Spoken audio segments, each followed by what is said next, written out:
ಮೂರು ಕಾಲಲ್ಲಿ ನೋಡ್ರಿ ಆ ಕಡೆ ಓಡಾಡೋ ಬರ್ತದ. ಹೋಗಲ್ರಿ ಎಲ್ಲಿ ಹೋಗಲ್ರಿ. ಸಾಯಂಕಾಲ ಅರಮನೆ ಹೋಗೋರು.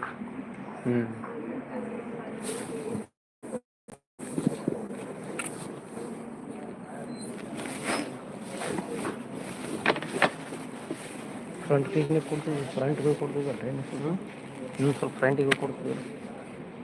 ಹಾಕ್ಬೋದು ಮಸ್ತ್ ಅಂದ್ ನೋಡ್ರಿ ಇದು.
It is also called the good planet.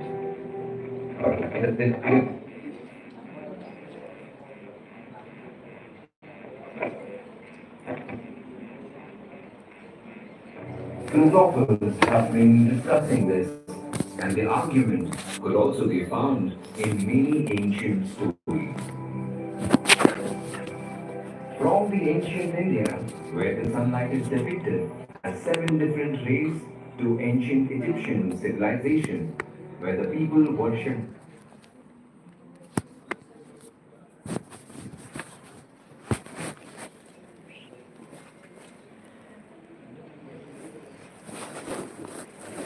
the sky goddess Nut.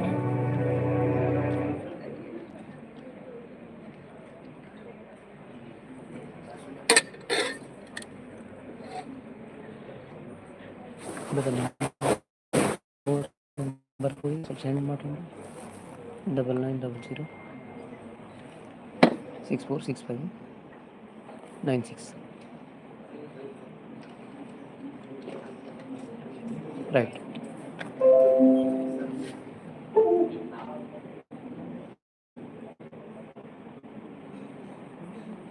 ಒನ್ನಪ್ಪ MSc friend ಅಂತ ಹಾಕ್ಬಿಡ್ರಿ. ಒನ್ನಪ್ಪ ಅಂದ್ರೆ ಭಾಳ ಮಂದಿ ಶೋರ್ ಆಯ್ತು. ಅವೆಲ್ಲ ಏನು ಫೋಟೋ ಹೊಡೆದ್ರಿ ಎಲ್ಲ ಹಾಕ್ಬಿಡ್ರಿ ನಿಮ್ಮ ಅದಕ್ಕೆ.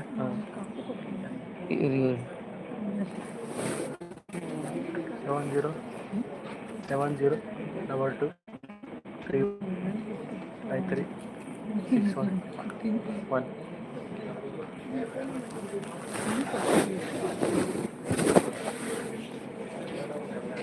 Check. Check. Test one, check. Check one, test, test. Check, check, test, test.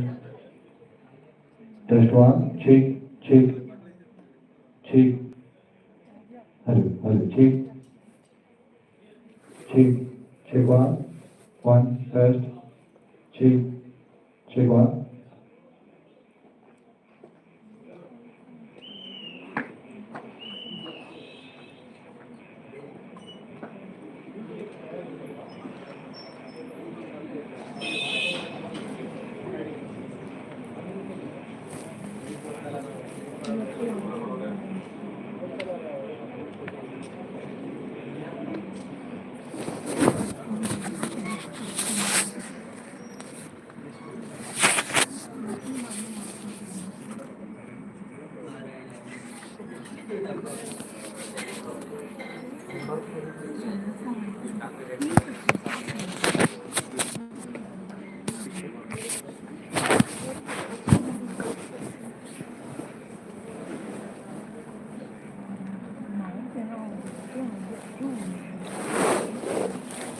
ಕಳಿಸಿರಿ ನಮ್ಗೆ ಕಳಿಸಿರಿ ನೀವು ನಿಮ್ದು ಯಾವ ಊರು ಅಂದ್ರೆ ಹ್ಞೂ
Inverting, non-inverting.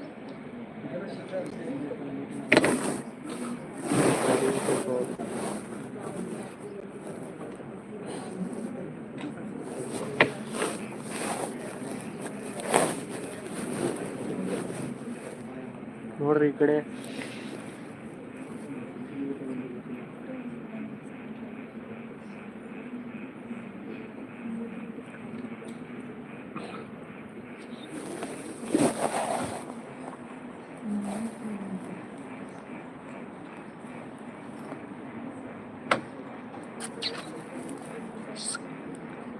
ಈಗ ನೋಡ್ರಿ ಈ ಕಡೆ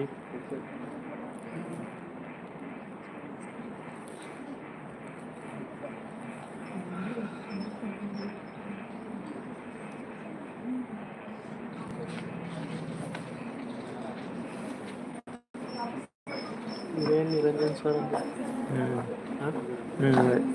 ತುಂಬ ಹಾಸನ ಬೆಟ್ಟದ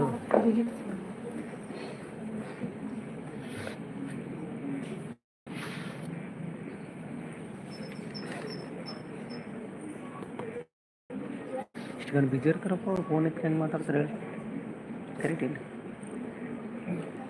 ನಮ್ಮ ಮೆಸೇಜ್ ಹಾಕಿದ್ದೆ ಅಂದ್ರೆ ನೀನು ಮೆಸೇಜ್ ರಿಪ್ಲೈ ಮಾಡ್ರಿ ಮಾಡ್ಯಾರ ಅದು ಇಲ್ಲದ ರೀ ಪ್ರಾಕ್ಟಿಕಲ್ ಯಾವ ಬಿಲ್ಡಿಂಗ್ ನಡೆಯುತ್ತೆ ಅಂತ ಹಾಕಿದ್ದೆ ನಾನು ಸೈನ್ಸ್ ಭವನ್ ಅಂತ ಹಾಕಿದೆ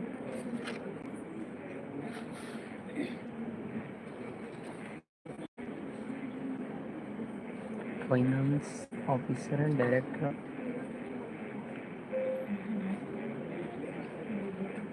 ಫೋಟೋ ಬೇರೆ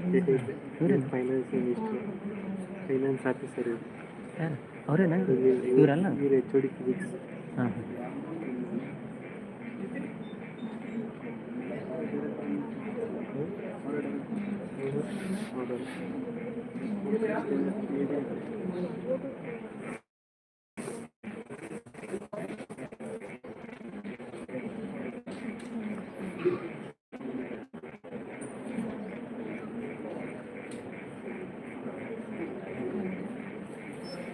ಇಲ್ಲದವ್ರು ಇವ್ರು ಯಾರು ಬೇರೆ ಇವರು ಇವ್ರು ನಿರಂಜನ ಸರ್ ಅಲ್ಲ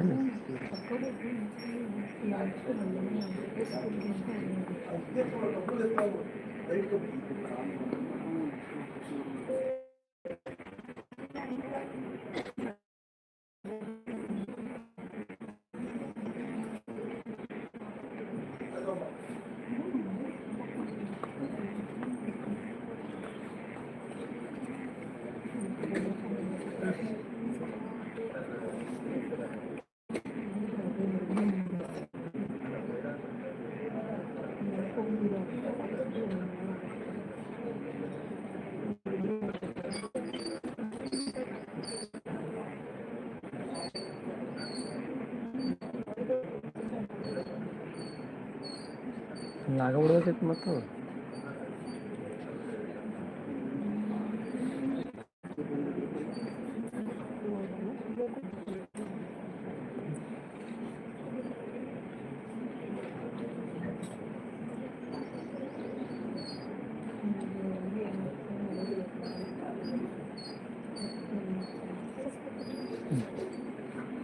ಟಚ್ ಮಾಡಬೇಕು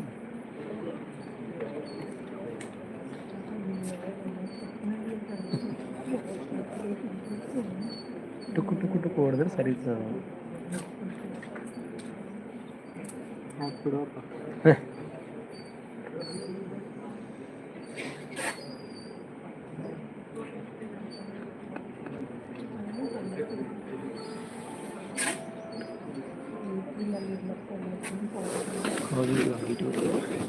ಎಸ್ ಆಡಿಟೋರಿಯಂ ಈ ಥರ ಏನು ಈಜಿ ಸ್ಪೇಸ್ಗೆಲ್ಲ ಇರ್ತಾರೆ ಇವಾಗ ಭಾಳ ರಿಚ್ ಬಂದಿರ್ತಾರೆ ಇಂಥ ದೊಡ್ಡದಾಗ ನೌಕರಿ ಆದ್ರೆ ಮುಗಿದೋಯ್ತು ಹೆವಿ ಸ್ಟ್ಯಾಂಡರ್ಡ್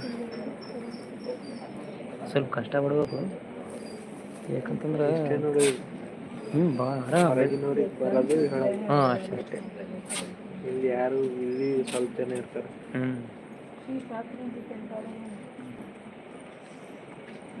ಇಲ್ಲ ವಿ ಸ್ಪೇಸ್ಗೆಲ್ಲ ಇರ್ತಾವ್ರ ಅಸಿಸ್ಟೆಂಟ್ ಫಿಶ್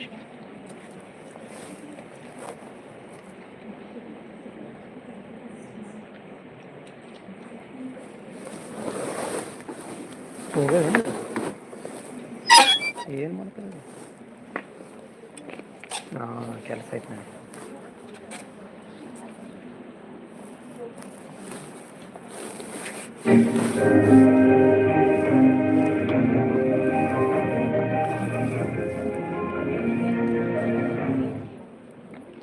ಥಿಯೇಟ್ರಿಗೆ ಹೋಗೋದು ಅನ್ಸ್ತದೆ. ಥಿಯೇಟ್ರಿಗೆ ಹಾಂ ಥಿಯೇಟ್ರಿಗೆ ಹೋಗ್ತಾನೆ ರೀ ಇಲ್ಲಿ ಯಾವ್ದಾದ್ರು ಸಣ್ಣ ಥಿಯೇಟ್ರ್ ಸೌಂಡಲ್ಲೇ ಹೀಗೆ ಬರ್ತದೆ.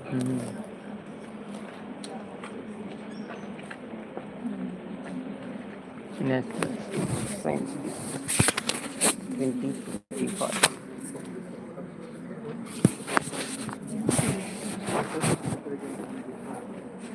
ನಾನು ಇವತ್ತು ಹೋಗ್ಬೇಕಂದೇವ್ರಿ ಯಾಕಂದ್ರೆ 3 ಗಂಟೆಗೆ ಬಂದ್ರೆ ಒಂದು ಇಷ್ಟೊಂದು ನೋಡ್ಬೇಕಂತ ಅರಮನೆ ಇಲ್ಲಿ ಐತಲ್ಲ ಅರಮನೆ.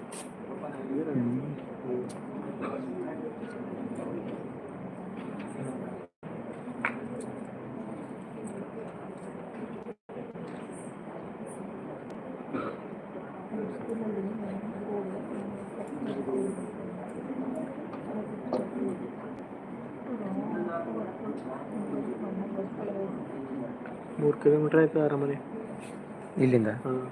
ಅದು ಸೈಕಲ್ ತೊಗೊಂಡು ಹೋಗ್ರಿ ನಿಮ್ಗೇನು ಅಷ್ಟು ಅದಾಗಲ್ಲ ತಗೋರಿ ತಲೆ ಕಟ್ಸ್ಕೊಂಡ್ರಿ. ಸೈಕಲ್ ಇಲ್ಲ ರೀ ಆ್ಯಪ್ ಡೌನ್ಲೋಡ್ ಮಾಡ್ಕೋರಿ. 5 ನಿಮಿಷಕ್ಕೆಲ್ಲ ಸೈಕಲ್ ತೊಗೊಂಡು ಅದೇನಿಲ್ಲ ಸುಮ್ಮನೆ ಹಿಂಗೆ ಬಿಟ್ರಾಯ್ತು ಹೋಗ್ತು. ನಮಗೂ ಒಂದು ಸ್ವಲ್ಪ ಗಾಡಿಯಾಗ ಹೋಗೋಕೆ ಸಮಾಧಾನ ಆಗಲ್ಲ.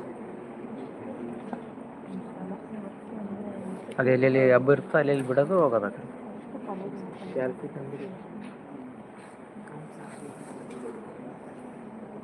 ಯಾರಿಗದು ಕಾನ್ಫ್ಲಿಕ್ಟ್ ಬಂದಿರ್ತೋ ಅವ್ರಿಗೆ ಕೆಲಸ ಇದೆ.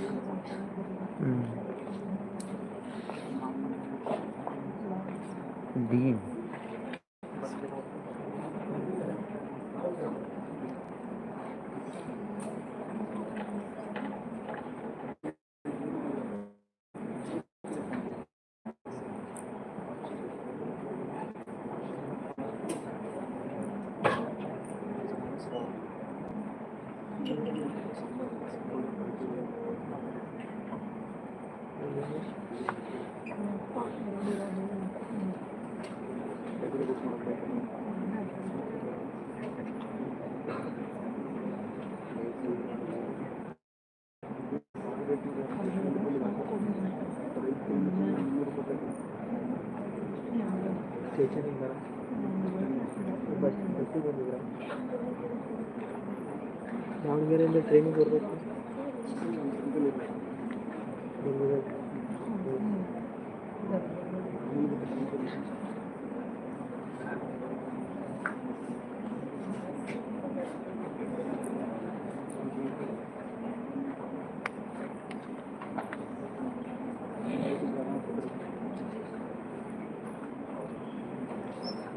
ಅವು ಜೆರಾಕ್ಸ್ ಈಸಿ ಆಗ್ತದೆ.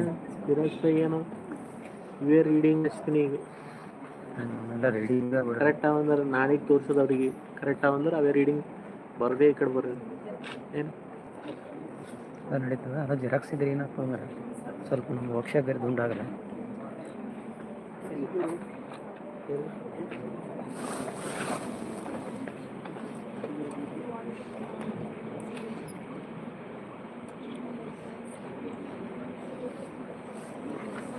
ಕೊಡ್ರಿ ಈ ಕಡೆ ನೋಡೋಣ.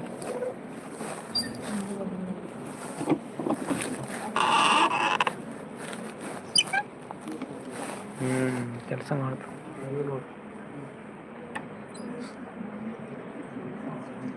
ಜೂ ಹೋಗೋರು ಬರೀ ಜೂ ಎಲ್ಲಿಗಂದ್ರೆ ಅಲ್ಲಿಗೆ ಹೋಗ್ಬೋದು. ತಲೆ ಕೆಡ್ಸೋದು ನೀನು ಹೆಂಗಂದ್ರೆ ಹಂಗೆ ರೆಡಿ ನಾವು ಏನಿಲ್ಲ. ನನಗನ್ಸಲ್ಲಿ ಜೂನಾಗ ಏನೂ ಇಲ್ಲ. ವೆಹಿಕಲ್ ತೋದು ಎಲ್ಲೆಲ್ಲಿಗೆ ಆಗ್ತಾ ಅಲ್ಲೆಲ್ಲಿ ಹೋಗಿ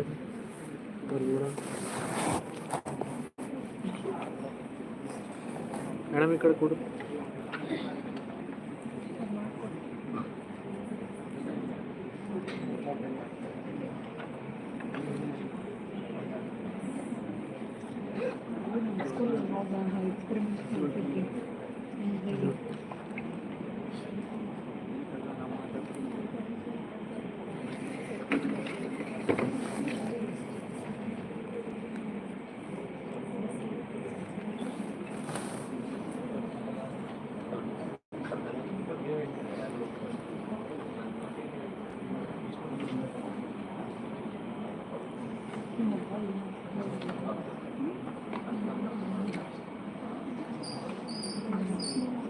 ಅದು ಇಸ್ಕೋರಿ ಅದು ಸೈನ್ ಮಾಡಿರಿ.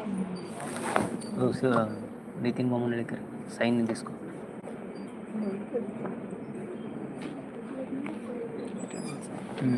ಏನೋ ಬರಲಿ ಹೇಳ್ತಾರೆ, ನಾವು ಬರ್ಬೋದು. ಯಾವ ನೋಡ್ತಾರೆ ಯಾವ ಬೀಳ್ತಾರೆ.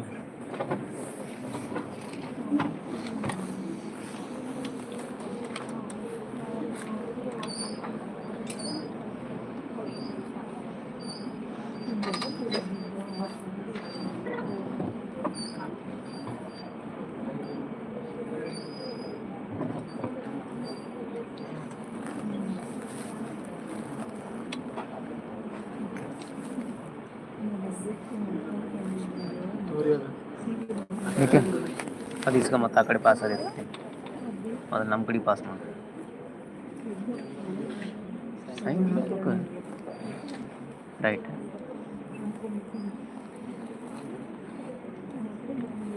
ಈ ಕಡೆ ನಮ್ಮ ಕಡೆ ಕೊಡು.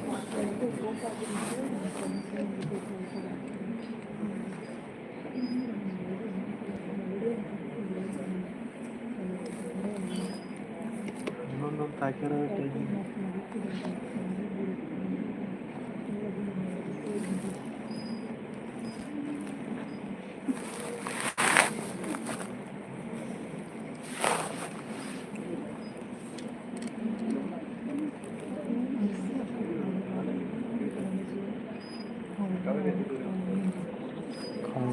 ಹಳೆ ಮನೆ, ಮನೆ ಹೊಸ ಮನೆ.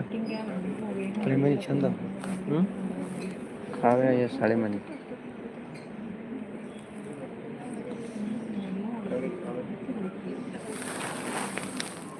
ಸರಿ ನಾವು ಸ್ಪೆಷಲ್ ಇರ್ತೀವಿ.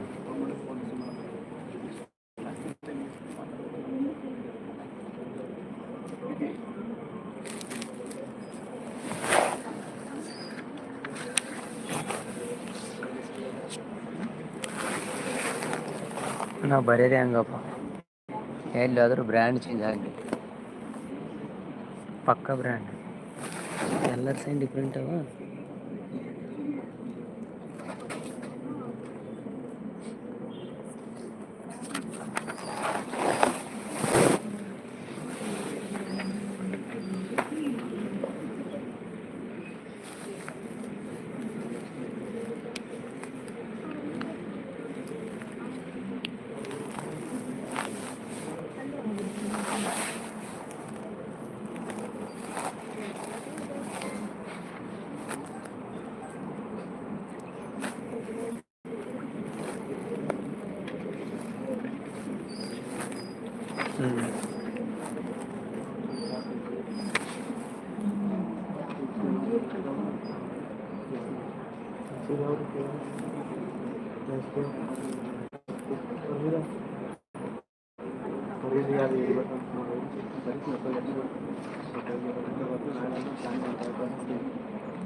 ಇದಕ್ಕೆ ಎಷ್ಟು ಮಾರ್ಕ್ ತಗೊಂತ್ರಿ? 12 ಮಾರ್ಕ್ ತಗೊಂತ್ರಿ.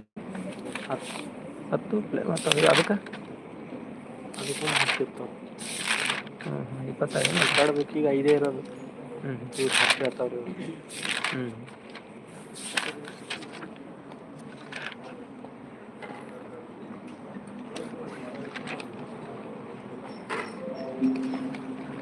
ನಿಮ್ದು ಯಾವ ಡಿಪಾರ್ಟ್ಮೆಂಟಪ್ಪ? ಇವರೆಲ್ಲ ಕೆಮಿಸ್ಟ್ರಿ. ಕೋಡ್ ನೋಡ್ರಿ, ಕೆಮಿಸ್ಟ್ರಿ ಅನ್ಬೇಕು.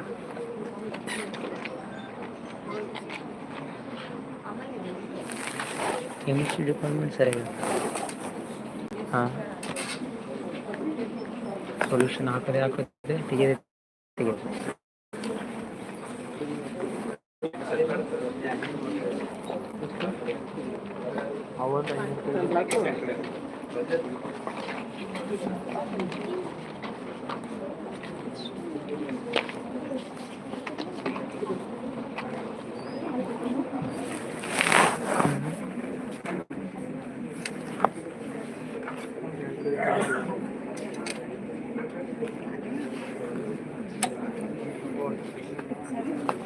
ದೇವ್ರ ಪುಣ್ಯಲ್ಲಿ ಎರಡರಾಗ ಒಂದೇ ಬರ್ಬೇಕು.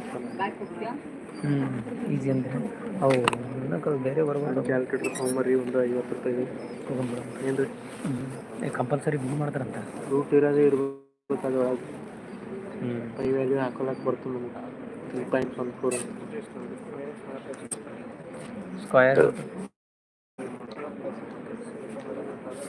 ರೂಟ್ ಇರ್ಬೇಕು ಅದ್ರೊಳಗೆ. ರೂಟು ಬಿಡಿಸ್ಕೊಳಕ್ಕೆ ಬರ್ತದೆ ಬಿಡ್ರಿ. ನಾನು ಕೈಲಿಂತೆ ಎಷ್ಟೊತ್ತು ಬಿಡಿಸ್ತೀನಿ? ಲೇಟ್ ಆಗುತ್ತೆ.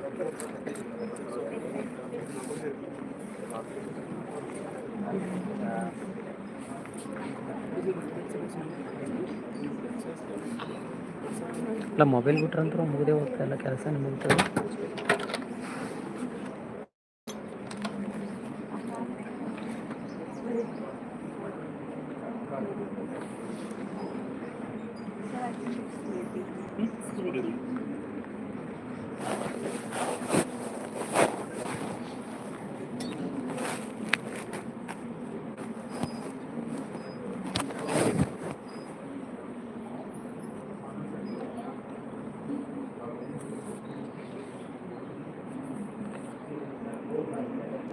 ಯಾರೀ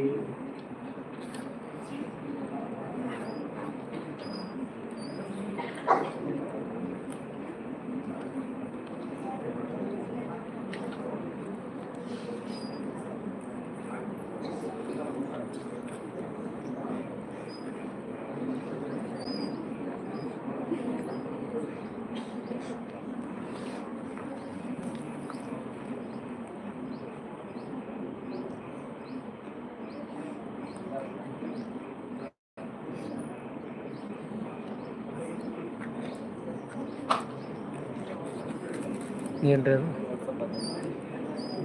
ಏನು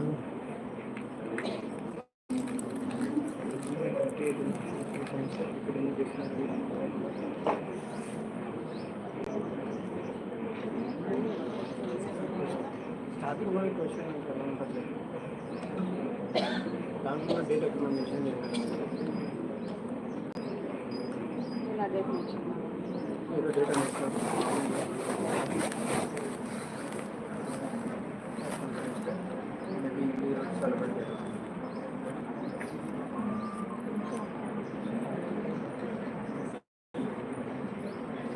ಯಾವಾಗ ಶುರು ಮಾಡ್ತಾರೆ ಇದೆಲ್ಲ?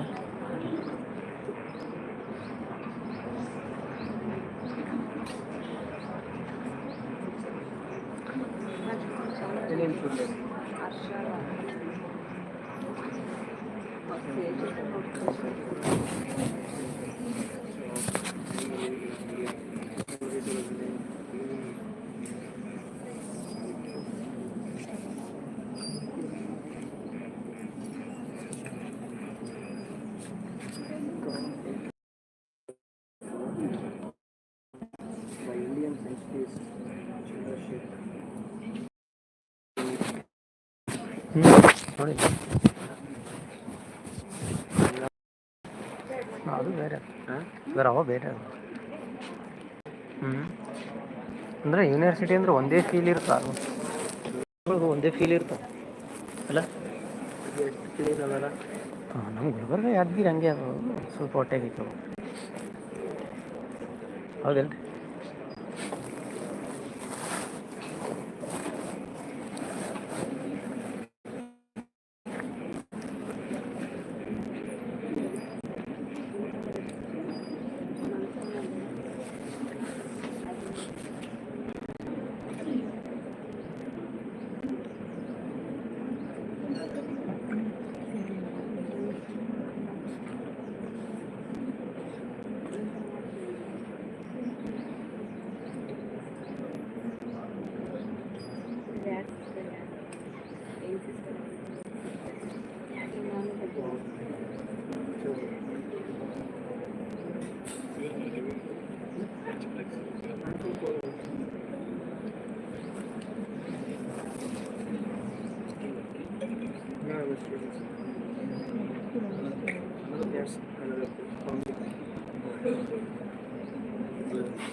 ಯಾವ ಪ್ರೋಗ್ರಾಮ್ ಯಾವಾಗ ಶುರು ಮಾಡ್ತಾರೆ?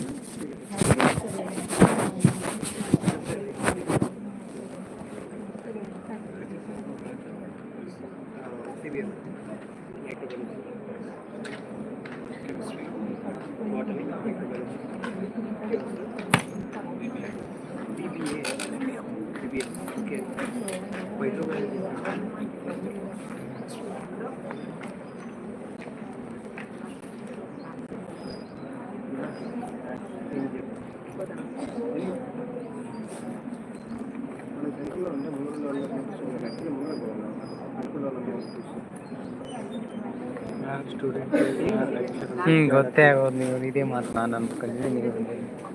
ಹಾಂ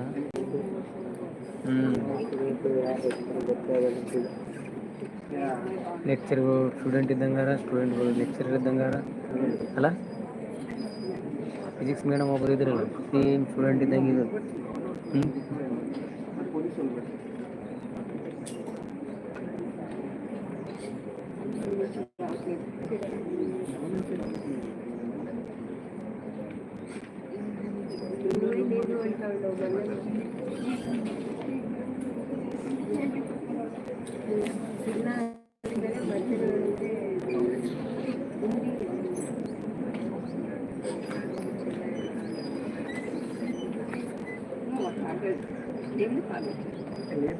ತಾಮ್ರ ತಲೆಯಾಗ ಒಂದೊಂದು ತಾಮ್ರ ತಲೆಯಾಗ ಅಂತ ಬೆಳೀತಾವ ಟನ್ ಟನ್ ಟನ್. ಏನು ಸ್ಟೂಡೆಂಟ್ ಯಾರು ಇಲ್ಲಿ ಕುಂತವ್ರು? ಆಲ್ಮೋಸ್ಟ್ ಎಲ್ಲ ಸ್ಟೂಡೆಂಟ್ ಅಲ್ಲ. ಹಾಂ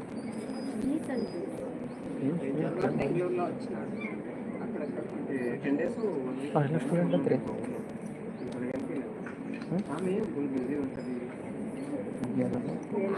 ಅಂದರೆ ಇಲ್ಲೆಲ್ಲ ಕುಂತವ್ರೆಲ್ಲ ಸ್ಟೂಡೆಂಟ್.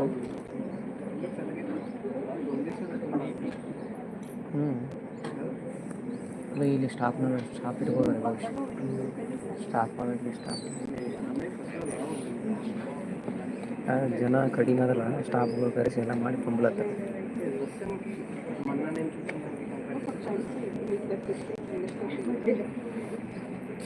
ಇದು ಫಾಸ್ಟ್ ಆಗಿ ಬಿಡ್ರಪ್ಪ ಎರಡು ಎಕ್ಸ್ಪೆರಿಮೆಂಟ್. ಎರಡು ಇನ್ವರ್ಟಿಂಗ್ ನಾನ್ ಇನ್ವರ್ಟಿಂಗ್ ಸರಿಯಾಗೈತೆ. ಇದನ್ನೊಂದು ಸರಿಯಾಗೈತೆ, ಇದನ್ನೊಂದು ಆಗದಕ್ಕೆ ಇದೇನು ಮಾಡ್ಬೇಕಂದ್ರೆ ಗೊತ್ತಿಲ್ಲ. ಅಂತ ಆಗ್ಯದಲ್ಲ. ಬಟ್ ನಮಗೂ ಮಾತ್ರ ಬಿಡ್ಲಾಕ ಹೋಗ್ಬೇಡ್ರಿ ಇಲ್ಲಿ.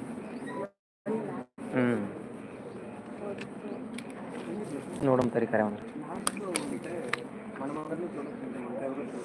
ಉಲ್ಟು 1 ಇಡ್ಬೇಕಲ್ಲಿ. ಅದು ಕರೆಕ್ಟ್ ಬಂದು ಇದು 5 ಪಾಯಿಂಟ್ ಜಾಸ್ತಿ ಐತಲ್ಲ ಅಂದ್ರೆ ಅವರು ಕರೆಕ್ಟ್ ರೀ. 4.9 5.9 ಅದ. 7 ಬಂದು ವೇರಿಯೇಷನ್ ಎಲ್ಲ ಇವ.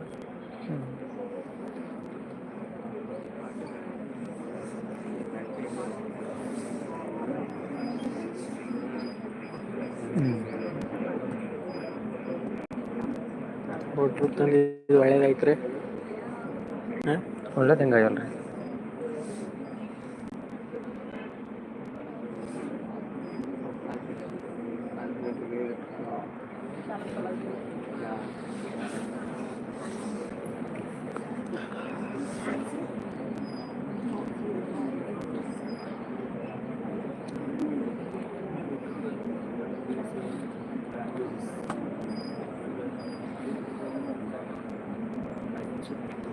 RF by RF.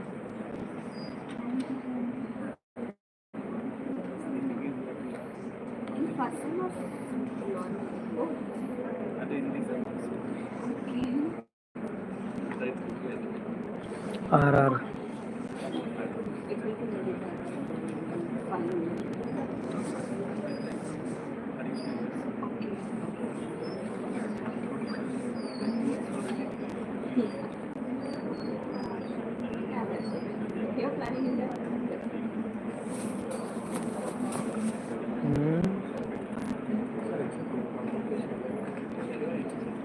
ಇಲ್ಲಿ 1 ಬಂದಲ್ಲ, ಇಲ್ಲಿ 1+ ಬಂದದ. ಏನಿಲ್ಲ, ಇದಕ್ಕೆ ಪ್ಲಸ್ ಮಾಡ್ಕೊಂಡು ಹೋಗೋದು.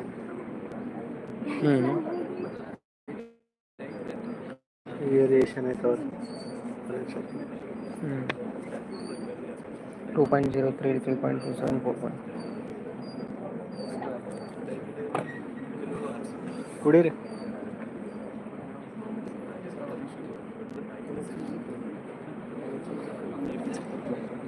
ಆಚೆ ಎಲ್ಲ ದೂರ ಆದ್ರಿ ಅದು.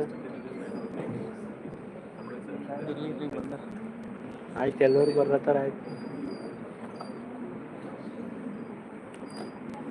ಈಗ ಯಾರು ಅಷ್ಟು ಮಂದಿ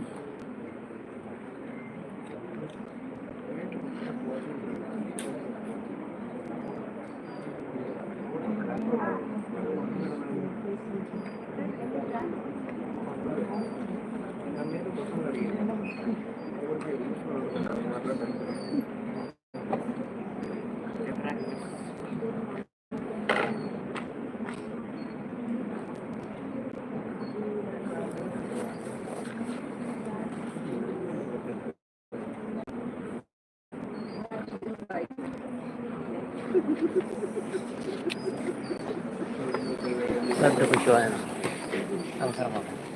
ಓಕೆ,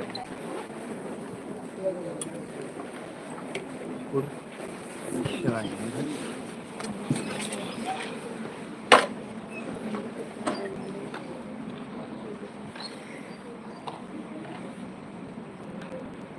ಇವರೆಲ್ಲ ಇಲ್ಲೇ ಇರ್ತಾರೆ.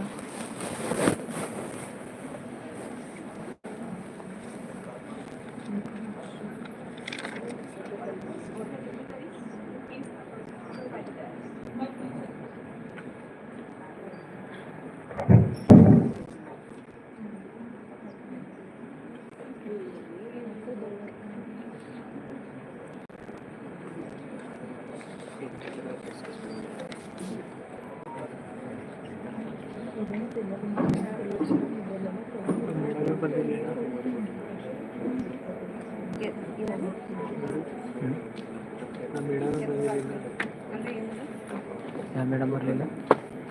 Physics madam. ಅವ್ರನ್ನೇ ನೋಡ್ಬೇಕು ಜಲ್ದಿ.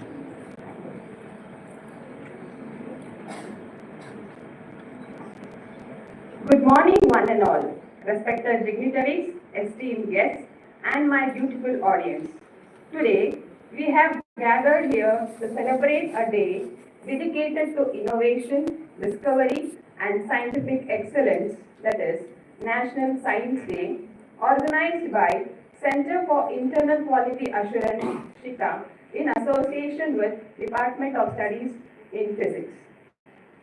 National Science Day is celebrated every year in India on 28 February to honor the discovery of the Raman effect by the great Indian physicist Sir C.V.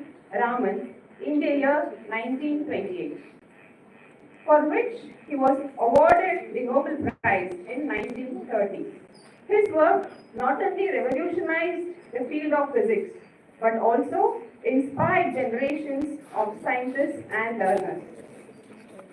This year, 2025, National Science Day is celebrated all over India by the theme Empowering Indian Youth for Global Leadership in Science and Innovation for Viksit Bharat. The theme will focus on encouraging young minds, recognizing innovative contributions, and celebrating India's scientific achievements. With this thought, let's begin our today's celebration. To begin with, I invite Srimati Nirmala MN for invocation.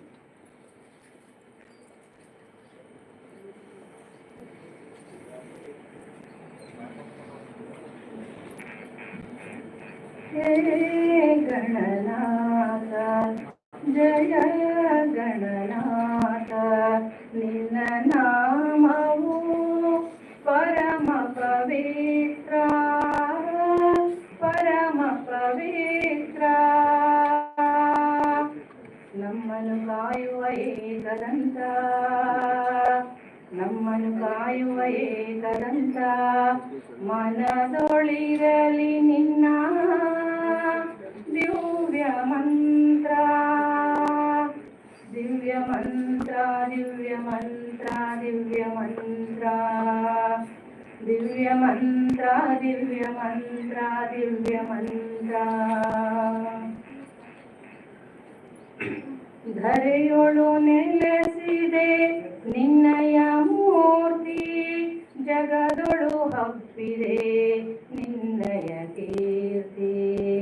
ಧರೆಯೊಳು ನೆಲೆಸಿದೆ ನಿನ್ನಯ ಮೂರ್ತಿ, ಜಗದೊಳು ಹಬ್ಬಿದೆ ನಿನ್ನಯ ಕೀರ್ತಿ. ನಿನ್ನ ಪೂಜಿಸಲು ಮನದಲ್ಲಿ ಸ್ಫೂರ್ತಿ, ನಿನ್ನ ಪೂಜಿಸಲು ಮನದಲ್ಲಿ ಸ್ಫೂರ್ತಿ. ಹೇ ಕರುಣಾಳು ನಿನಗೆ ಶುಭಧಾರತಿ, ಆರತಿ ಆರತಿ ಶುಭಧಾರತಿ, ಆರತಿ ಆರತಿ ಶುಭಧಾರತಿ. ಹೇ ಗಣನಾಥ, ಜಯ ಗಣನಾಥ, ನಿನ್ನ ನಾಮವು ಪರಮ ಪವಿತ್ರ, ಪರಮ ಪವಿತ್ರ. ನಿನ್ನನ್ನು ಕಾಣದ ಕಣ್ಣುಗಳಿಲ್ಲ, ನಿನ್ನ ಮಂತ್ರ ಕೇಳದ ಕಿವಿಗಳು ಇಲ್ಲ. ನಿನ್ನನ್ನು ಕಾಣದ ಕಣ್ಣುಗಳಿಲ್ಲ, ನಿನ್ನ ಮಂತ್ರ ಕೇಳದ ಕಿವಿಗಳು ಇಲ್ಲ. ನಿನ್ನ ಸೇವೆ ಮಾಡದ ಕರಗಳು ಇಲ್ಲ, ನಿನ್ನ ಸೇವೆ ಮಾಡದ ಕರಗಳು ಇಲ್ಲ. ಜಗದೊಳು ನೀನೇ ಎಲ್ಲ ಗಣನಾಯಕ, ನಾಯಕ ನಾಯಕ ಗಣನಾಯಕ, ನಾಯಕ ನಾಯಕ ಗಣನಾಯಕ. ಹೇ ಗಣನಾಥ, ಜಯ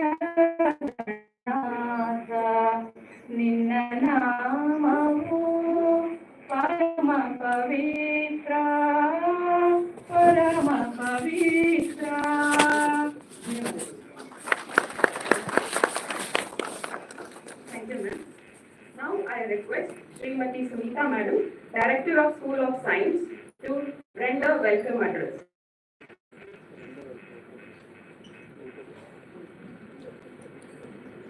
Good morning to all.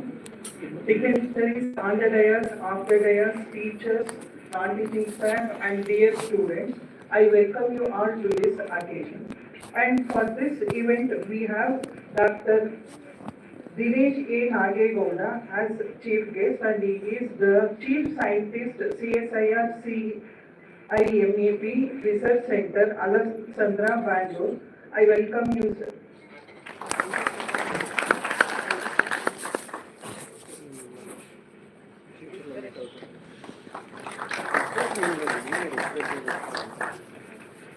I welcome our Honorable Vice Chancellor, Sir Professor Sharnappa V. Hanse, sir, who is presiding today's occasion. So on behalf of KSU, I welcome our Honorable Vice Chancellor. I welcome our Registrar, Sir Professor Pravi K.V. on behalf of our university. Welcome you, sir.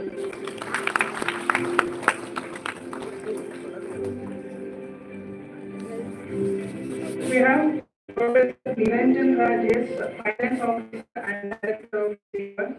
Welcome you, sir. I welcome Sri Niranjan S.V., Chairperson of Physics Department. Welcome you, sir. Thank Thank you, ma'am. On behalf of the program, I also welcome Srimati Sunita ma'am, Director, School of Science.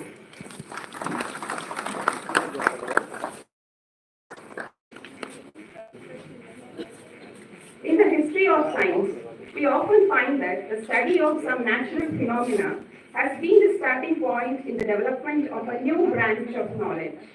Remembering this wonderful quote by Sir C.V. Raman, at this junction, I request Chairman, Department of Studies in Physics, Sri S.V. Niranjan sir, to give an introduction to Science Day.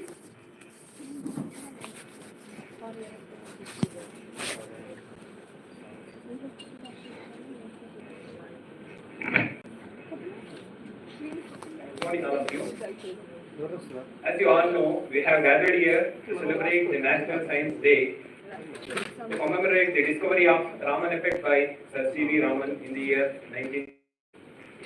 Sir C.V. Raman's first major contribution to science happened in the year 1907 at the age of 19 when he published an article titled Newton's Links in Polarized Light in the prestigious journal Nature.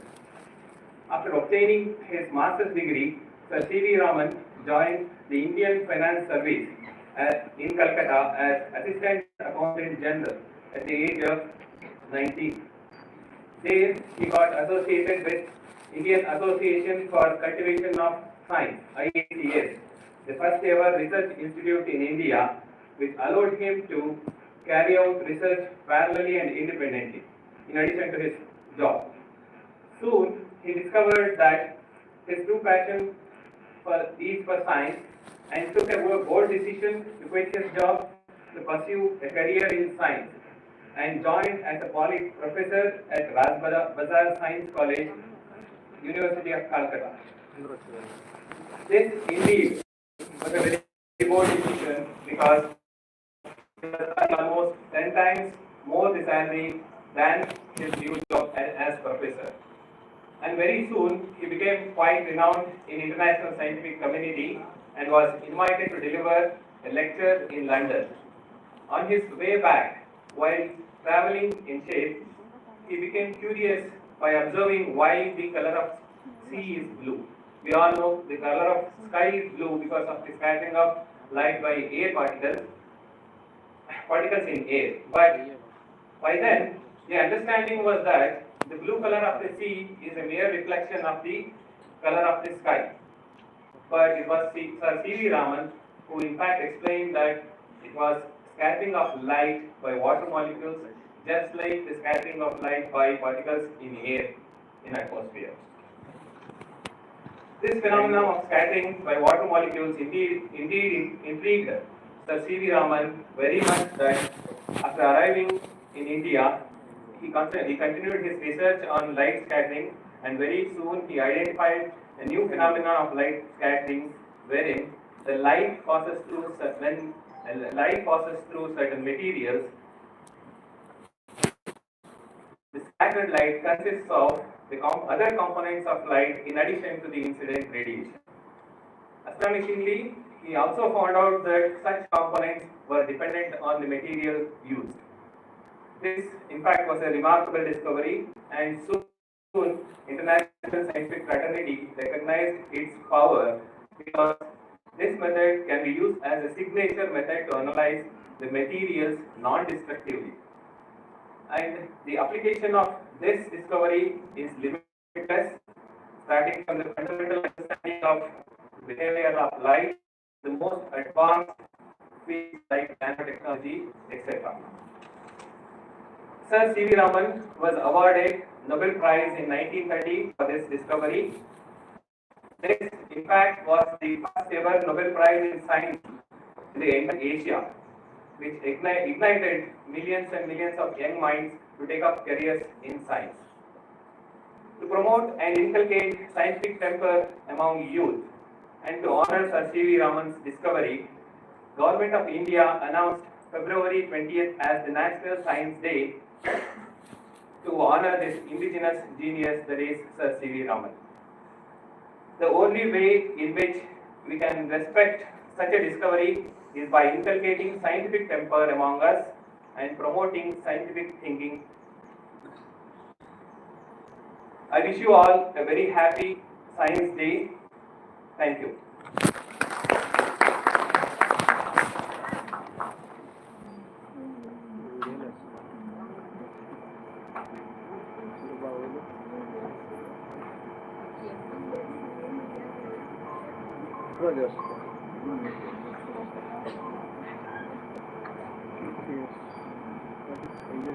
Actually, this year, first of all, welcome again to all the audience and the teachers and dads.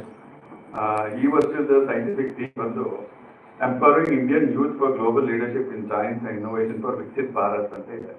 ಈ contest ಅಲ್ಲಿ it's very important for to understand ಹಿಂದೆ ನಾವು scientific innovation scientific research ಅಲ್ಲಿ ನಮ್ಮ ಸ್ಥಾನ ಏನಿತ್ತು present ಏನಿದೆ ಮುಂದೆ what are our plans and goals ಅನ್ನೋದು ತಿಳ್ಕೊಳ್ಳೋದು ಸ್ವಲ್ಪ ಇಂಪಾರ್ಟೆಂಟ್ ಆಗಿರೋದ್ರಿಂದ ಆ ಕಾಂಟೆಕ್ಸ್ಟ್ ಅಲ್ಲಿ I'll just give a glimpse of today's importance of this Science Day. Long before modern science took shape, India was home to some of the most advanced scientific principles in mathematics, astronomy, medicine and metallurgy. The contributions of ancient Indian scholars laid the foundation for numerous contemporary scientific advancements. Their groundbreaking discoveries continue to influence modern technology and research, demonstrating that India's scientific legacy is both deep-rooted as well as forward-looking. One of the most significant contributions of ancient Indian mathematics is the concept of zero, that is Shunya, introduced by scholars like Aryabhatta and Brahmagupta. This revolutionary idea transformed mathematical calculations, eventually led to the development of computer science and artificial intelligence. Today, concepts such as binary code, algorithms, and even quantum computing can trace their origins back to this fundamental breakthrough in ancient times. The basis for the future advancement in space science. Today, India successfully launched space missions like Chandrayaan, Mangalyaan, and the upcoming Gaganyaan. Leadership in space exploration and satellite technology.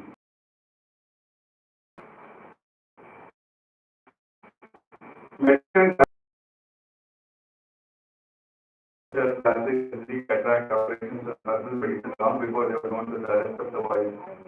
In contemporary times, India has become a global leader in pharmaceutical research, vaccine development such as Covaxin and biotechnology innovation, making significant contributions to global health. Indian origins. The concept of atomic theory was first proposed by Acharya Kanada. It described the existence of Anu centuries before the Western scientists could do it. Today, Indian physicists actively contribute to advanced research in nuclear physics, quantum mechanics, and high-energy particle physics. India is involved in global projects like Large Hadron Collider and the Laser Interferometer Gravitational Wave Observatory, pushing the boundaries of scientific exploration. With this strong foundation in both ancient wisdom and modern innovation, India has emerged as a global leader in technology, medicine, space exploration, and artificial intelligence. The Indian Space Research Organization ISRO continues to set new benchmarks in low-cost space technology and is actively preparing for interplanetary missions and human spaceflight. Indian scientists are also at the forefront of pioneering renewable energy solutions, nanotechnology, and smart agriculture.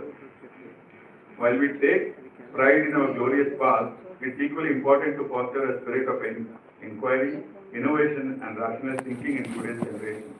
Science is not just about knowledge, it is about curiosity, discovery, and practical application. As we celebrate the National Science Day 2025, let us remember that we are torch bearers of this great scientific tradition. Karnataka State Open University has always played a crucial role in making scientific education accessible to learners from all walks of life. Science must not be limited to classrooms.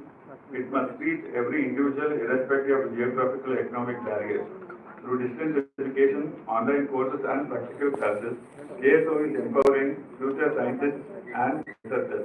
I extend my heartfelt gratitude to Karnataka State Open University for organizing this event and for providing a platform to celebrate the spirit of scientific inquiry. Let us continue to explore, discover, and innovate, keeping the flame of scientific curiosity alive for generations to come. Thank you. Thank you, sir. Now it's time to inaugurate the Science Day celebration. I request all the dignitaries on the dais to join hands to inaugurate today's function by watering the plant. Watering the plant.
I thank all the dignitaries for inaugurating the function.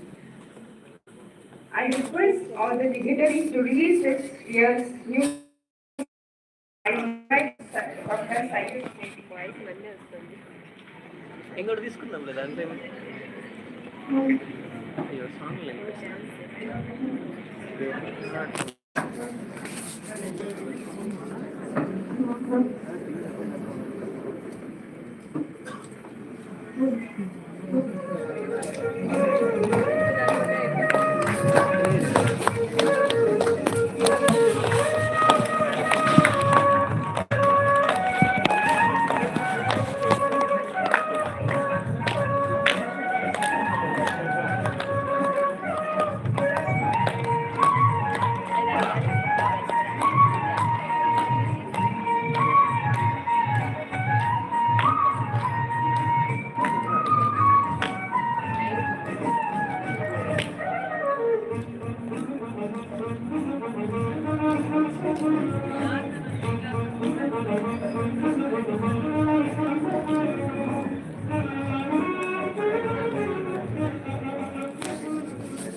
Now, I request all the dignitaries to release this year's newsletter. I invite Dr. Sayyid Bakar to take over. Thank you.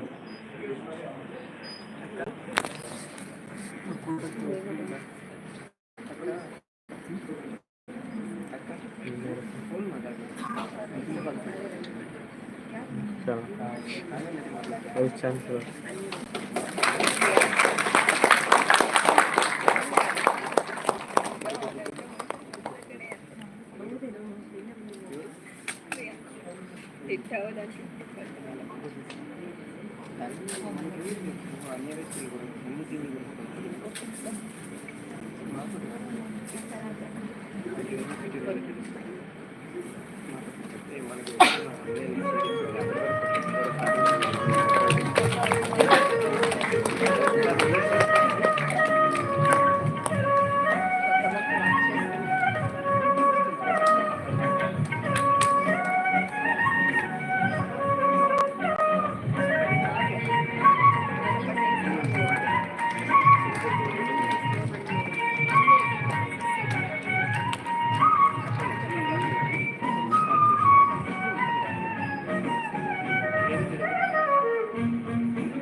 Good morning, one and all.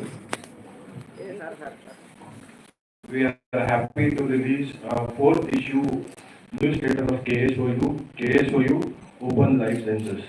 This newsletter showcases the scientific input from different students, research scholars, teachers from different parts of the world, including our in-house faculty.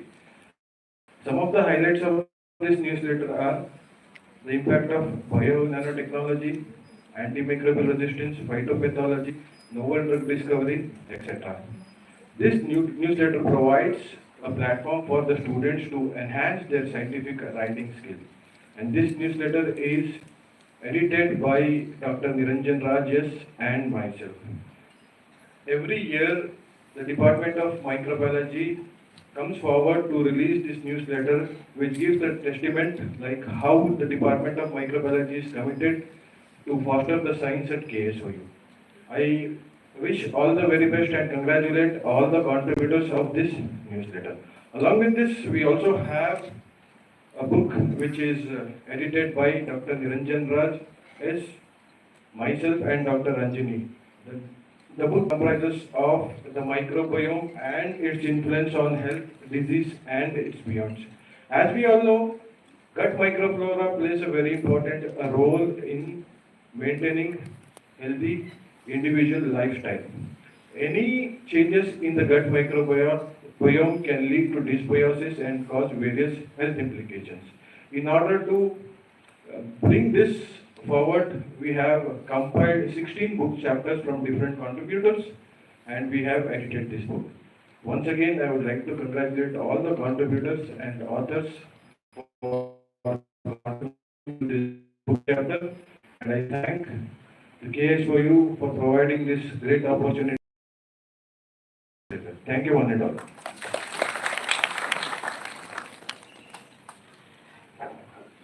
Thank you, sir.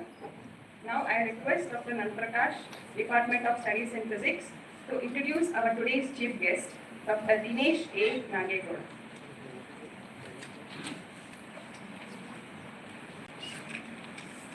Good morning, one and all. Respected dignitaries,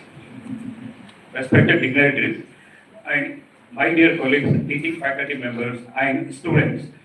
Here, today it is honor to introduce our esteemed chief guest for today's program, Dr. Dinesh Nagegoda, a leading scientist in the field of plant molecular biology, functional genomics, metabolic engineering, and synthetic biology. Dr. Nagegoda is currently serving as a chief scientist and head of the CSIR CIMAP Research Center, Bangalore. He has made outstanding contribution to agriculture biotechnology by advancing research on secondary metabolic biosynthesis and its application in medicinal, aromatic, and nutraceutical compounds.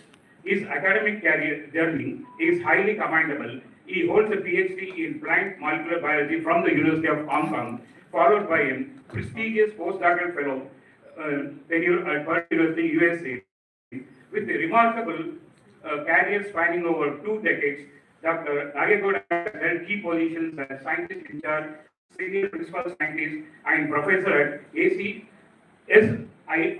Ghaziabad. His exceptional contributions to science have been recognized globally as evident by his inclusion in the prestigious world's top 2% scientists released by Elsewhere and Stanford University for 3 consecutive years, 2021, 22, and 2023. Furthermore, he has been honored with fellowship from the Indian National Academy, Indian Academy of Science, the National Academy of Science. Dr. Nagegora's research contribution or excellence is reflected in his 52 research papers, 4 review papers, 7 book chapters, and multiple patents and plant varieties. His work has garnered significant attention with over 4,850 citations and H-index of 28 and as I-10 index of 36. Apart from his research contribution, he has played a pivotal role in monitoring PhD scholars and postdoctoral fellows and has collaborated with several renowned international and national institutions. Under his leadership, the CSL Aroma Vision 2 and 3 has been successfully implemented across South India, benefiting numerous farmers and industries. Dr. Nagegora's dedication, expertise, and passion for research continue to inspire the scientific community. We are truly privileged to have him with us today to share his insight and expertise. One more thing I'd like to share on this occasion, National Science Day. My supervisor, that is Professor R. Somshekhar, is a student of Sir C.V. Raman student, Dr. D. Krishnamurthy.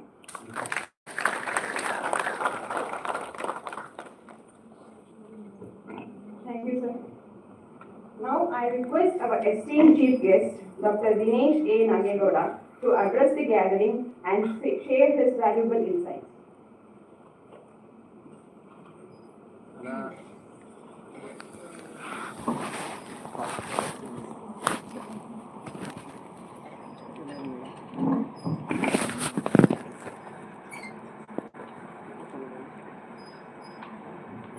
Very good morning to all of you.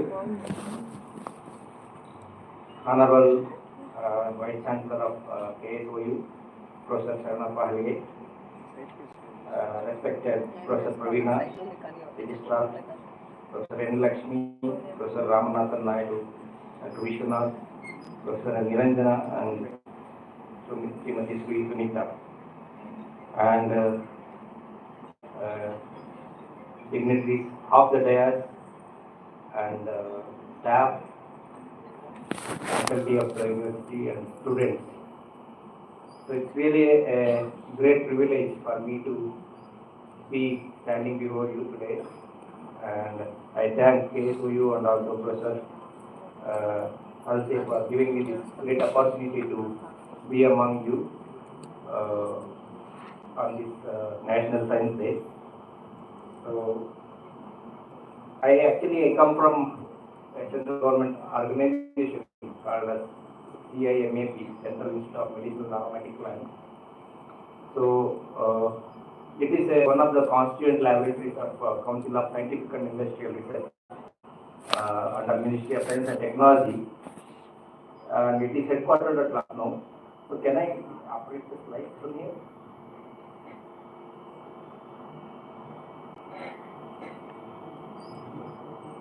Yeah. So I think already a lot of things have been said about National Science Day, how it was originated, why we celebrate. I just want to say a few words about National Science Day. Actually, last week we had a open day in our campus, and we had many undergraduate students visiting us, and I just happened to ask them why we celebrate, and most of them thought that it was Sir C.V. Raman's birthday. It was very surprising and also unfortunate, but I hope this gathering knows why we celebrate. I think already it's been told that why we celebrate it is to commemorate the discovery of the famous Raman effect by Professor Sir C. Raman in the year 1928, and it happened to be on February 28. So I think Professor Sir C. V. Raman may not have known the impact of his discovery at that time. So it's always like people say that today's science is tomorrow's technology. So later on, after the discovery, because of its profound nature, he went on to win the prestigious Nobel Prize in the year 1930, and it's going to be soon a century the discovery, and as already was mentioned by someone, he was the first Asian to get the Nobel Prize at that time. So that was a British India, and now we are in independent India, and unfortunately or fortunately, we have so far not been able to win a Nobel Prize. It may be due to several reasons, but it is for all the youngsters who to be inspired and take up science, and the future of India lies with all the title of the theme of this year's National Science Day says that empowering Indian youth for global leadership in science and innovation for Viksit Bharat. Viksit Bharat is nothing but developed India. So any nation which has invested in science and technology, they have benefited greatly, and that's how Western world they have become developed, because they invested in science and they made innovations from the scientific discoveries, and they adapted well. So it is for any country, it is very important that there should be good investment on science, and also encouragement for the researchers to carry out world-class research so that it can be adapted for national development. So there is an immense responsibility for the youth to take up science and do discoveries and innovate, so that knowledge or technological innovation can be utilized for the national development. This has been the impetus by the government of Karnataka as well as the government of India, that people should take up science and come up with impactful discoveries. So you can see in the slide that so this National Science Day, because of its profound effect, there was a council called National Council for Science and Technological Communication. So they found that this is a very important discovery and it should be celebrated. So in the year 1986, they proposed to the Government of India that we should celebrate this day as a National Science Day, so that it can inspire the youngsters, and also it can be used to inculcate scientific temper among the students as well as common citizens. So the Government of India readily agreed, and they started celebrating this day since 1987. So since then, every year we have been celebrating this National Science Day across all over the country, in whether it is colleges, universities, or institutes. So just to tell briefly about my organization, I already mentioned that I come from CSIR CMAP. So it's actually one of the 39 frontier laboratories of CSIR. So, and it is one of the unique institutes in the world, I would say, because this is the only institute in the world which is dedicatedly working for identifying the importance of medicinal and aromatic plants for human benefit. So it is headquartered at Lucknow, and we have 4 regional centers located in different agroclimatic zones of India. You can see this one is in Purara, which is in Himalayas, and then we have in Karnataka, Hyderabad, and I come from CMAP Research Center, Bangalore. So in our center, we are actually working to cater the needs of farmers and entrepreneurs who are interested to take up cultivation, processing, and marketing of medicinal and aromatic plants in the states of Karnataka, Tamil Nadu, and Kerala. So just I hope I know that this group is a diverse group, but I'll try to tell some of the work that we have done in our lab, as well as some of the work which is done by other groups, like how these medicinal and aromatic compounds are made in the plants, and how they can be utilized for the human benefit, and how these molecules can be overproduced in, whether it is in plant system or in microbial system. So as you can see here, what is a medicinal plant?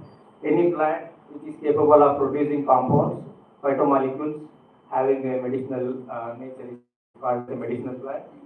And aromatic plant is any plant which is able to molecule which is having aromatic fragrant nature.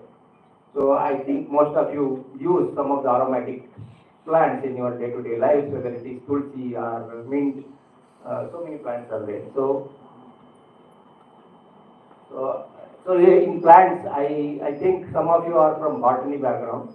So plants have like broadly two categories of metabolism. Primary metabolism and secondary metabolism. Primary metabolism is required for the survival of the plant. So without primary metabolism, plant cannot survive. Whereas the secondary metabolites, which are actually the medicinal and aromatic compounds, so they are required for the overall fitness of the plant in terms of its ecological role. So whether it is attracting honeybees or seed dispersers, or even providing the defense against different microbes and insects. So you can see here, these are some of the drugs which are derived from plants. They are used in various applications, whether it is anti-cancer or anti-malarial or even for heart disorders. So it is estimated that around more than 200 medicines which are prescribed all over the world have at least one compound derived from plants. So this signifies the importance of these medicinal and aromatic compounds for the human health. So likewise, we have a lot of products which we use in our day-to-day lives, which use a lot of aromatic essential oils derived from plants. So these, I think, some of the plants, I think all of you can recognize. So anybody can recognize any of the plants here? So they are, at least some of them are very commonly grown. So you can see that there is ashwagandha. Ashwagandha is one of the highly sought after plant in Ayurveda, Indian system of medicine. So it is used in almost all the Ayurvedic formulations because it has such a profound medicinal property. And likewise, we have periwinkle kashi kanagli, correct? So that is the leaves of this plant produces unique two alkaloids which are used in the treatment of various types of cancer. So these are some of the examples I have mentioned here. Likewise, we have other plants, and also in the red I have mentioned the bioactive compounds produced by these plants. You have this Vandelaga. Vandelaga is in English it's called as Centella asiatica, and it produces asiaticosex. It has a lot of medicinal value. Likewise, we have aromatic plants. We have davana, and davanone is a very important molecule used in almost all the food flavorings, and it is a very unique molecule. So likewise, we also have tree species which produce, for example, our own sandalwood. So it produces unique fragrance. So it is called as santalol. So it takes the tree to produce this santalol 20 years. So unless the tree matures, it will not produce this important molecule. But it is difficult for like everybody to access this because it is highly priced because of its long duration of the production of these molecules. Likewise, we have different trees which are producing. There is one agarwood. Agar, I don't know how many of you know about this tree. Agarwood is a unique tree which is grown in the northeast part of India, and it produces fragrance when the fungus attacks this tree. And this oil derived from this agarwood is the most expensive fragrance so far in the world. It costs about 50 lakhs per kg of oil. So you can imagine how expensive it is to produce this fragrance. So, sorry. So these are the, I don't worry about the complexity of the slide here. So as I mentioned, there are various primary metabolic pathways, and these secondary metabolites are derived from primary metabolic pathways. So, and these are classified as three distinct classes: phenolics, terpenes, and nitrogen sulfur-containing compounds.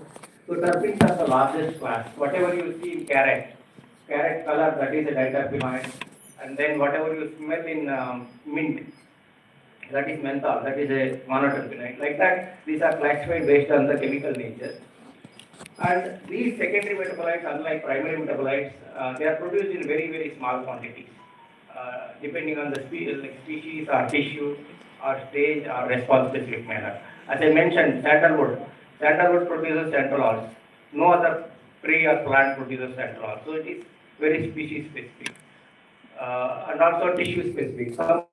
Some are produced only in the flower, some are produced only in the leaf.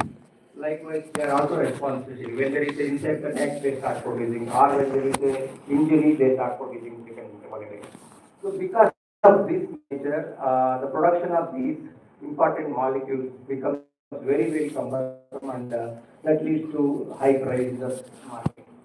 So this high price and also cumbersome nature can be addressed to a greater extent if we adopt scientific innovations and also like biotechnological applications like metabolic engineering. So we can produce these molecules either in cell culture or at the whole plant level. If you know the entire metabolic pathway, which is nothing but genes involved in the pathway, you can engineer these steps in the microbial platform, whether it is in E. coli or Baker seeds, and produce these molecules in a very, very short time compared to 20 years. If you take the example of agarwood and sandalwood, it takes 10 to 15 years or 20 years to derive those molecules. But if you know the pathway, you can put it in yeast, and in a week's time you can produce these molecules. So that is the power of this scientific intervention. So metabolic engineering, just for the benefit of some students, I just want to mention here, it is a term referred as directed improvement of cellular properties through the modification of specific biochemical steps or more than one biochemical step by the introduction of new ones with the use of course, biotechnology. So there are various steps. I don't want to go into those details here. Various steps where you can engineer the organism to produce the target molecule.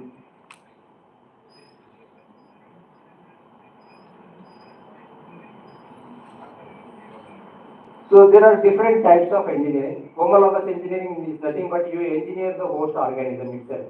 So you take the gene and engineer the host organism. Whether if it is a sandalwood, you engineer the sandalwood to produce higher oil. So that is called homologous engineering. I am just giving some example here. This is a mentha. In mentha, there is one molecule called as menthofuran.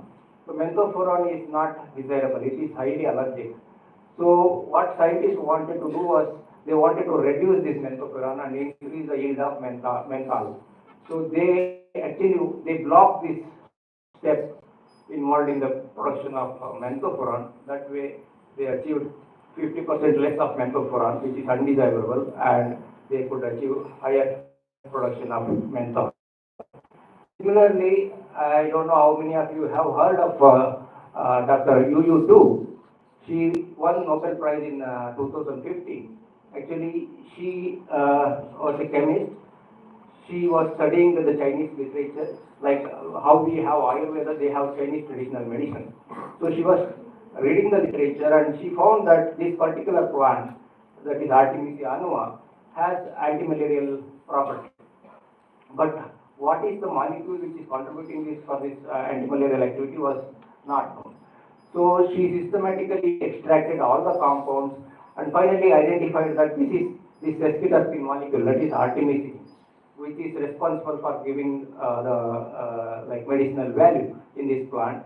And this was identified in 1972, but now after several almost 50 years or 45 years, the scientific body recognized her contribution, and in 2015 she was awarded Nobel Prize for this discovery.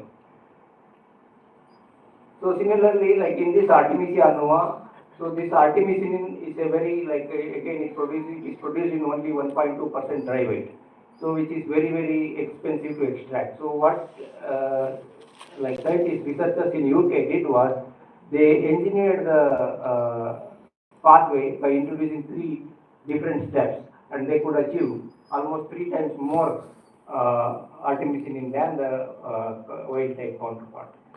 So that's how they could reduce the cost of production of these molecules. Similarly, there is also a term called heterologous engineering. Here you take a gene from one organism and put a gene into another organism so that the desired molecule is produced.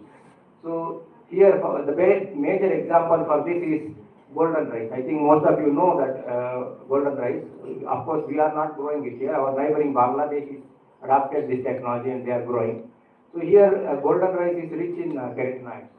So the rice endosperm has the entire pathway except one step, that is the phytoin to the phytoin desaturase is not, it's mutated in the rice. So what researchers did was they took daffodil flower phytoin synthase and introduced into rice, and you can see that the white rice it converted into orange, which is rich in. Similarly, they actually went ahead and produced golden rice 2. That was golden rice 1, the first one, and now they have golden rice 2, where they have actually achieved higher production of these carotenoids, which is highly nutritious compared to the normal rice. Similarly, recently Chinese researchers have further went ahead and engineered the pathway where they could achieve production of almost like orange colored rice, which is highly nutritious, having rich carotenoids and the nutritional value. Likewise, tomato also they have engineered. So our own Indian researchers at Delhi, what they did was they took these genes from Artemisia annua and introduced into tobacco. So because Artemisia annua grows only in temperate countries, it's difficult to grow everywhere. So what they did was they took the entire pathway and introduced into tobacco. Tobacco can be grown anywhere, and also the biomass is very high, and easily, like in 3 months, you can get very good biomass. So they introduced this into tobacco, and when they fed the extract, tobacco leaf extract to mice, which is infected with malaria, they could easily cure the disease. So this is another example of heterologous engineering where you can produce the molecule of interest in a very short time and also for a medicinal purpose. Likewise, people have done a lot of engineering where you can, instead of lycopene rich tomato, you can have this is a snapdragon flower where they have taken two genes from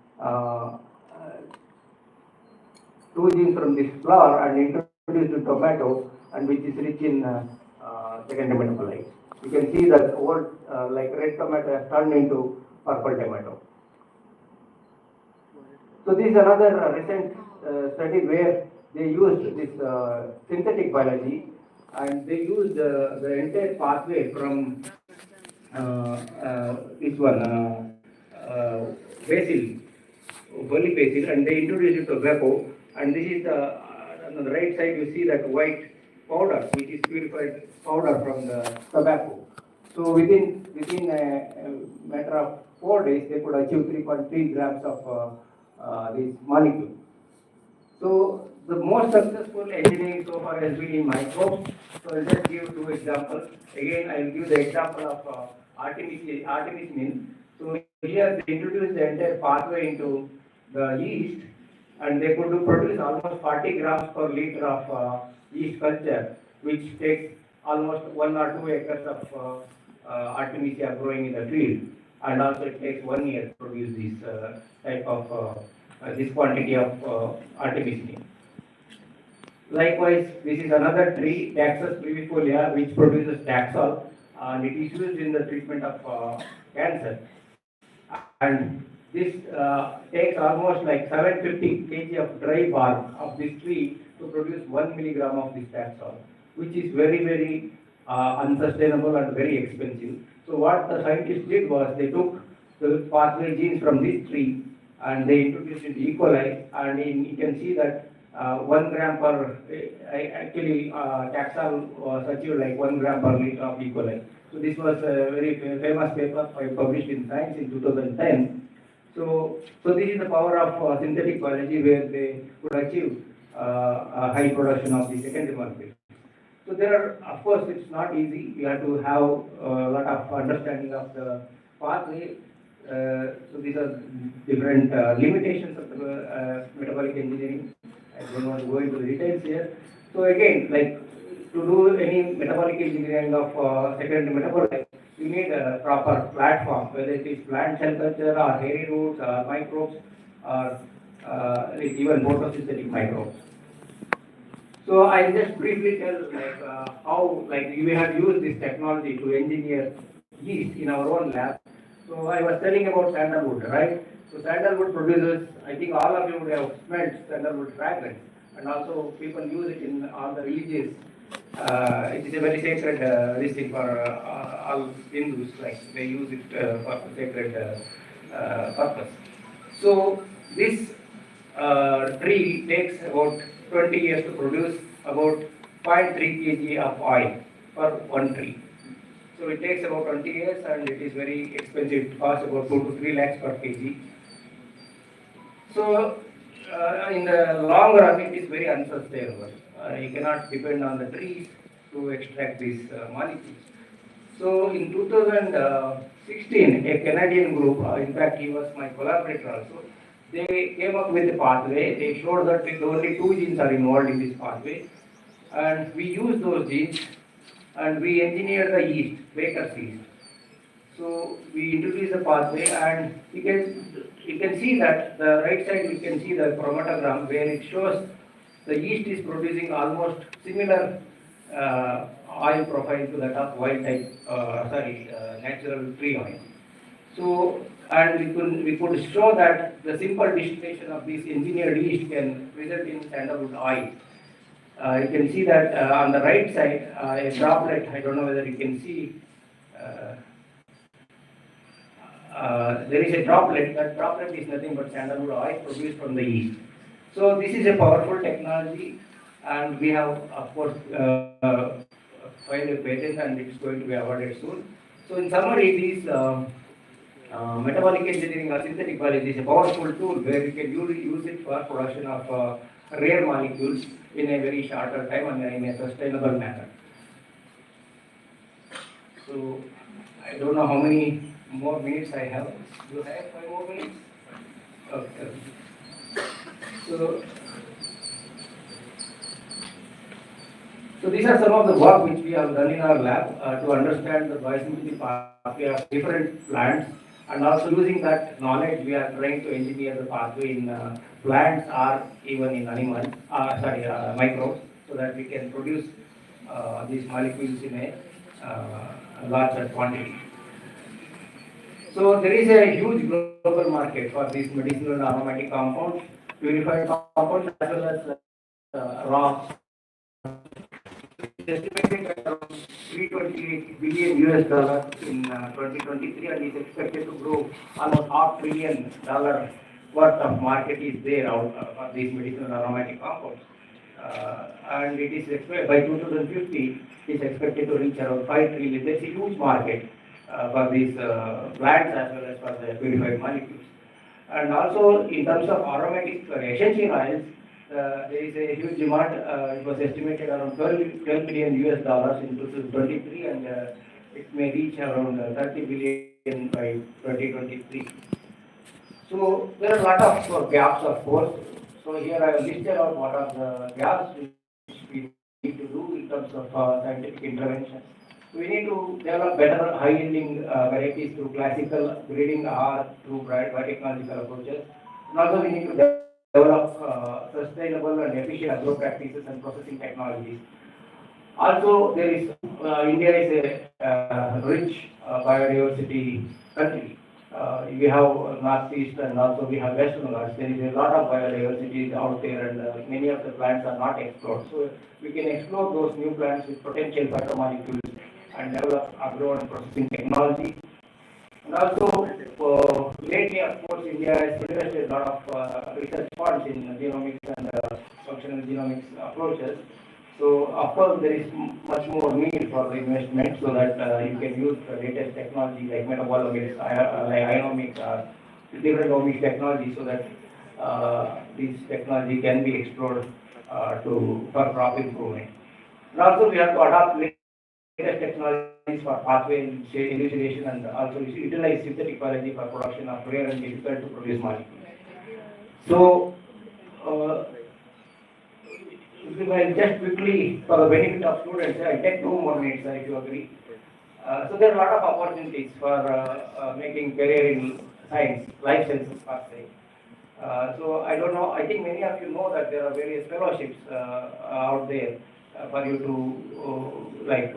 attempt and get the fellowship so that you can have a good research career and try to address various problems which are out there in the society. So there is these are awarded by DBT, ACRB, and also there is a prestigious Prime Minister's Research Fellowship, PMRF. Of course, it is awarded only to some premier institutes like Indian Institute of Science and ISER, but not for others. But other fellowships are there for all of you to explore. Likewise, you have international short-term visitation fellowships for PhD. If you need more details, I can share all this with you people later. And also bilateral student exchange programs, travel grants for attending conferences where you can go and get connected with the international researchers so that it can help your research. So of course, after PhD you can do postdoctoral research, postdoctoral research also. For that also Government of India has initiated a lot of fellowship programs where you can avail those facilities. Of course, they are competitive, but you need to work hard and get those fellowships. If you get those fellowships, of course, it's going to be a very prestigious and also you can develop your career easily. And also you can go abroad. I went abroad for 4 years and I came back to serve the nation. So like that you can go abroad, get the necessary expertise and come back and work for the nation. These are some of the fellowships which are available. Once you are outside, you can avail these fellowships to come back, and which is almost like associate professor level fellowship for 5 years. And you can establish your own lab and do your research. Once you have a necessary expertise, there are many avenues where you can get jobs. Like there are so many institutes in India, like ICMR institutes, DBT institutes, ICMR institutes, agricultural colleges, premier institutes. So many are there, which are listed here. Of course, this is not comprehensive, but major ones I have listed. So likewise, you have various positions which are there in the industry. Can you imagine there are more than 75,000 food processing startups in India. So which is a very huge number, and where you have the opportunity to get jobs and also do your research. So these are some of the things which I think I thought it is going to help the students. So with that, I'll again wish you all a happy National Science Day, and I think the discovery of Raman effect by Professor C.V. Raman should inspire all the youngsters, as the theme of this year's National Science Day theme says that you have to empower the Indian youth for global leadership, not for the Indian leadership, for global level.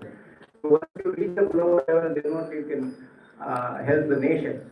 So it is a collective responsibility for all of us, like institutes, universities, to empower the students to take up science and also nurture scientific temper among all the students so that the nation is benefited.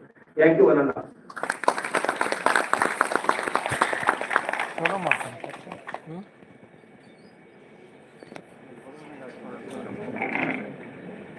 Thank you so much, sir, for sharing such a broad information about synthetic biology, which made all of us, especially students, to know the wonderful facts and information behind life sciences. At this junction, as a token of appreciation, we would like to felicitate our esteemed chief guest, Dr. Dinesh A. Nangegoda. I request all the dignitaries to join and felicitate our distinguished chief guest.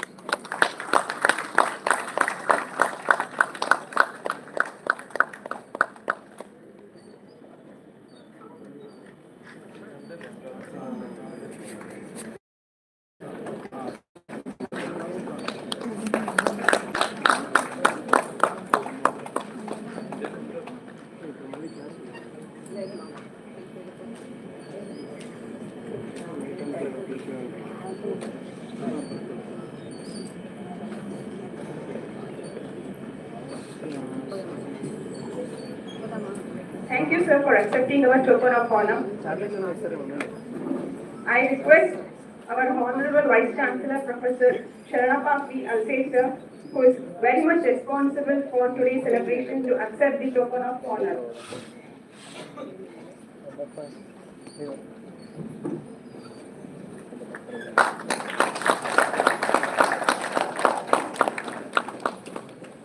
Thank you, sir. It's a great pleasure to honor our registrar, Professor Praveen KP, sir.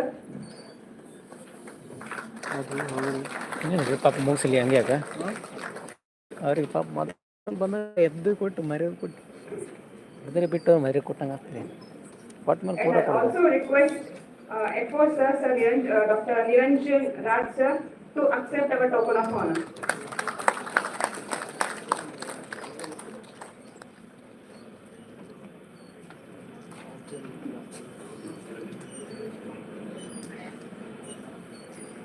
Now I request Sunita Madam, Director Science School of Sciences, to accept our token of honor. I also request our Chairman, Department of Physics, to accept the token of honor. Chairman.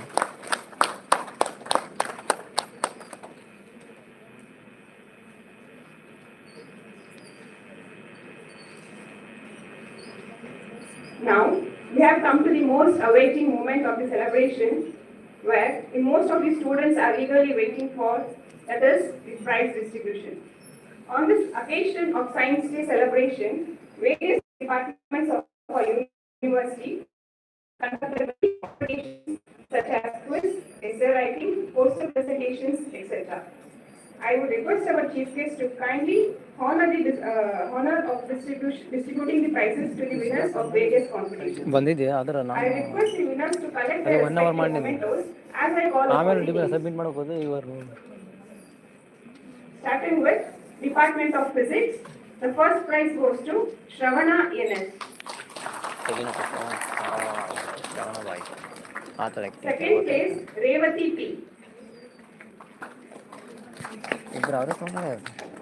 Next, Department of Microbiology, first place, Atik Anwar, and second place goes to Lavita Kesia. From the Department of Computer Science, first place goes to Karan D, second place goes to Noori Aisha. From the Department of MCA, first place goes to Fatima, second place goes to Subhash Gowda ES. And from the Department of Biochemistry, first place goes to Soumya B, second place goes to Bhagyalakshmi M. From the Department of Biotechnology, first place goes to Sufyan Nourain, second place goes to Chaitanya Henshel. From the Department of Botany, first place goes to Anju Naganawar, second place goes to Krutika TV. From the Department of Chemistry, first place goes to Nisarga KJ, second place goes to Raghavendra S. From the Department of Environmental Science, first place goes to Ankit U, second place goes to Akhilesha M.